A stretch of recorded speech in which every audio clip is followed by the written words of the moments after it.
বাচ্চাদের অতিষ্ঠে আর বাসায় থাকতে পারলাম না। তো যাই হোক, রাত করেই রওনা দিয়ে দিয়েছি আমরা হাটুভাঙ্গার উদ্দেশ্যে। তো দেখতেই পাচ্ছেন আমরা রিকশায় করে রওনা দিয়েছি। তো কথা বলতে বলতে কিন্তু আমরা চলে এসেছি একটা অ্যাকোরিয়ামের দোকানে। আসসালামু আলাইকুম everyone, welcome to my another blog. সবাই কেমন আছেন? আশা করি সবাই ভালো আছেন। তো আমাদের প্রয়োজনীয় 3টা অ্যাকোরিয়াম নিয়ে নিয়েছি, আমার জন্য একটা, আমার ভাবির জন্য একটা, আর আমার ভাগ্নির জন্য একটা। তো তারপরে আমরা মাছ পছন্দ করছিলাম, আসলে কোন কোন মাছগুলো নেওয়া যায়, কার কোনটা পছন্দ, বাচ্চাদের কোনটা পছন্দ। তো আমরা কিন্তু অনেক সদস্য গিয়েছিলাম এখানে, তো ক্যামেরায় দেখাইতে পারলাম না আপনাদের। তারপরে বাচ্চারা কিন্তু নিজেদের টাকা দিয়ে অ্যাকোরিয়াম এবং মাছ সবই কিন্তু কিনছে। দুই ভাই ব্যাঙ ভেঙেছে আমি টাকা দিচ্ছিলাম না বলে, তারপরেও তাদের মাছ লাগবে, কারণ আমার বাসায় বিরাট বড় একটা অ্যাকোরিয়াম আছে। তারপর আবার ওদের অ্যাকোরিয়াম লাগবে, এর জন্য বলেছিলাম যে আমি টাকা দিতে পারবো না। তো ওরা কি করেছে, ওদের ব্যাঙ ভেঙে টাকা বের করে তারপরে অ্যাকোরিয়াম কিনেছে। তো দেখতেই পাচ্ছেন এখানে 2টা অ্যাকোরিয়াম আছে, আর ভাগ্নিরটা নিয়ে গেছে। তো যাই হোক, আমি আমারটা সেট করছিলাম। দেখেন আমি কিন্তু একটা শোকেজের উপরে রেখেছি, শুধু গ্লাসটা এনেছি আমি।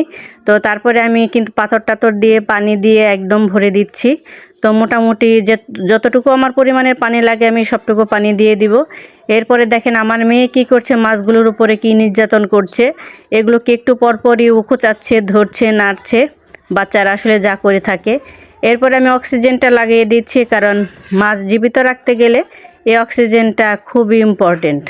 তো যাই হোক, লাইনটা লাগিয়ে দিয়ে আমি টেস্ট করছিলাম, যাক আলহামদুলিল্লাহ ঠিক আছে। এরপরে আমি মাছগুলো ছেড়ে দিচ্ছি একে একে করে। মাছগুলো সারা শেষ হওয়ার পরে আমি লাইট টাইট ফিটিং করে আপনাদের সাথে লাস্ট একদম মুহূর্তটা শেয়ার করছি। দেখেন কতটা সুন্দর লাগছে দেখে। যখনই আমার মনটা খারাপ হয়, আমি শুধু এখানে না, আমার নিজের বাসায়ও যখন অ্যাকোরিয়াম থাকে আমি মাছগুলোকে তাকিয়ে তাকিয়ে দেখি, খাবার দেই, দাঁড়িয়ে দাঁড়িয়ে তাকিয়ে তাকিয়ে দেখি। শুধু বাচ্চাদের না, আমারও প্রচণ্ড পছন্দ এই অ্যাকোরিয়ামের মাছগুলো। মাছ দেখলেই মনটা একদম শান্তিতে ভরে যায়। তো আমাদের মতো আপনাদেরও কার কার এরকম ভালো লাগে আমাকে অবশ্যই বলবেন, কে কে এরকম পছন্দ করেন। তো সবাই ভালো থাকবেন, সুস্থ থাকবেন, সবার জন্য দোয়া রইল। Thank you for watching. Allah হাফেজ।